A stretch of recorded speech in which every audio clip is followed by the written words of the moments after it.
प्यारे दोस्तों, आज आप सभी के लिए एक अल्लाह के वली और एक आले रसूल की ज़िंदा करामत के हवाले से ऐसा वाक़या लेकर आया हूँ जिसको सुनने के बाद यकीनन आपका दिल तड़प जाएगा। तो मेरे प्यारे मुसलमान भाइयों, ये हम सभी जानते हैं कि अल्लाह के जो महबूब बंदे होते हैं वो सिर्फ़ और सिर्फ अल्लाह की रज़ा के लिए काम करते हैं, यानी वही काम करते हैं जिसमें अल्लाह की रज़ा शामिल हो। हम सभी जानते हैं कि जो मालिक बिन दीनार हैं वो अल्लाह के एक वली हैं, अल्लाह के महबूब ख़ास बंदों में शुमार होते हैं। तो मैं आप सभी को बता दूं कि एक मर्तबा मालिक बिन दीनार एक जंगल से गुज़र रहे थे। तभी उसी घने जंगल के अंदर उन्हें एक बच्चा नज़र आता है जो निहायत ही खूबसूरत था और उसके चेहरे पर प्यारे आका का नूर झलक रहा था। यानी उस बच्चे का जो चेहरा था वो चांद की तरह रोशन था और वो आले रसूल थे। तो मेरे प्यारे मुसलमान भाइयों, इस मंज़र को देखने के बाद मालिक बिन दीनार जो थे वो ये सोचने लगे कि चलो मैं इस बच्चे को सलाम कर लेता हूँ। लेकिन तभी ख्याल आया कि ये तो इतना छोटा सा बच्चा है, इससे क्या सलाम करूँ, और फिर आप आगे बढ़ गए। लेकिन जैसे ही आप आगे बढ़े तभी आपके दिल में ख्याल आया, चाहे छोटा ही सही लेकिन इसके चेहरे पर प्यारे आका का नूर झलक रहा है, चलो इसे जाकर सलाम कर ही लेता हूँ। तो मालिक बिन दीनार जो थे वो उस बच्चे के पास गए और वहाँ जाकर उस बच्चे को सलाम किया। अस्सलामु अलैकुम, ए बच्चे तुम पर सलामती हो। ये बात सुनने के बाद वो जो बच्चा था जिनके चेहरे पर प्यारे आका का नूर झलक रहा था वो ये बात कहने लगे, वालेकुम अस्सलाम, ए मालिक बिन दीनार तुम पर भी सलामती हो।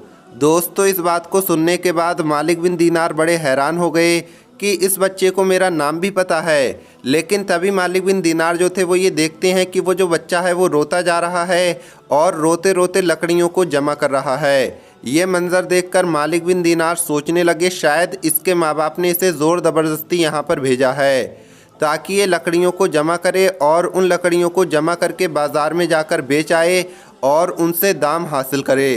ये गुमान मालिक बिन दीनार कर रहे थे और यही बात उस बच्चे से भी कह दी कि मुझे ऐसा महसूस होता है कि तुम्हारे माँ बाप जो हैं वो तुम्हारे ऊपर जुल्म कर रहे हैं और तुम्हें इस घने जंगल के अंदर उन्होंने भेजा है ताकि तुम लकड़ियों को जमा करके बाज़ार में बेचकर उनसे पैसे कमाओ।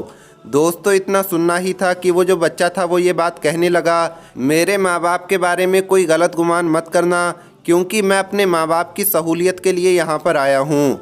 मैं उनके काम को आसान करने के लिए यहाँ पर आया हूँ। मैं इसलिए नहीं रो रहा हूँ कि मैं लकड़ियों को जमा कर रहा हूँ, मेरे रोने की कोई और वजह है। इस बात के ऊपर मालिक बिन दीनार ये कहने लगते हैं कि बताओ तुम क्यों रोते हो।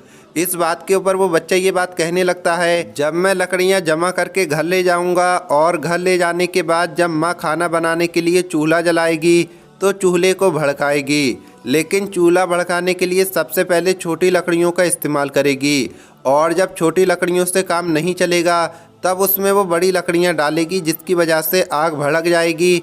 और मुझे इसी बात का गम सता रहा है कि कल क़यामत के दिन जब जहन्नम को भड़काया जाएगा तो कहीं ऐसा ना हो कि जहन्नम को भड़काने के लिए बड़े लोगों से पहले हम छोटे लोगों को जहन्नम के अंदर डाला जाए।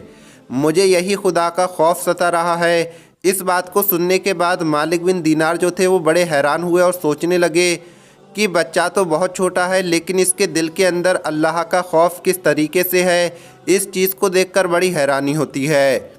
मेरे प्यारे दोस्तों, इतना ही सुनना था। मालिक बिन दीनार ये बात कहने लगे कि बेटा, मुझे मालूम नहीं था कि तुम्हारे रोने की क्या वजह है। मैं तो यूं ही गुमान कर रहा था, मुझे तो ये महसूस हो रहा था कि तुम्हारे माँ बाप ने तुम्हें ज़बरदस्ती यहाँ पर भेजा है, लेकिन बात तो कुछ और ही है। मेरे प्यारे मुसलमान भाइयों, जब मालिक बिन दीनार को जब ये बात मालूम पड़ गई कि ये जो बच्चा है ये कोई आम बच्चा नहीं है, यानी बहुत पहुँची हुई शख्सियत है और इनका मर्तबा बहुत ऊँचा है, तो मालिक बिन दीनार कहने लगे, मेरे भी कुछ सवालात हैं, अगर आप उसके जवाब दे दें तो मेरे लिए आसानी हो जाएगी, मेरे मसले हल हो जाएंगे। तो बच्चा कहने लगा, पूछिए क्या पूछना चाहते हो। इस पर मालिक बिन दीनार ये बात कहने लगते हैं, नफ्स और दिल के अंदर क्या फ़र्क है। तो उन छोटे बच्चे ने कहा, वो जो आले रसूल थे उन्होंने कहा कि मालिक बिन दीनार, जब तुम यहाँ से गुज़र रहे थे, जब तुम्हारे दिल के अंदर ये ख्याल आ रहा था कि ये तो छोटा सा बच्चा है, मैं इसे क्या सलाम करूं, और आप आगे बढ़ गए थे तो ये बात जो थी ये आपका नफ्स कह रहा था। लेकिन जब कुछ दूर चलने के बाद तुम्हारे दिल में ख्याल आया कि नहीं, चलो मैं सलाम कर ही लेता हूं, क्योंकि इस बच्चे के चेहरे पर हुजूर पाक सल्लल्लाहु ताला अलैहि वसल्लम का नूर झलक रहा है और जैसे ही तुम वापस आए और तुमने आकर मुझे सलाम किया तो ये जो बात थी ये तुम्हारा दिल कह रहा था।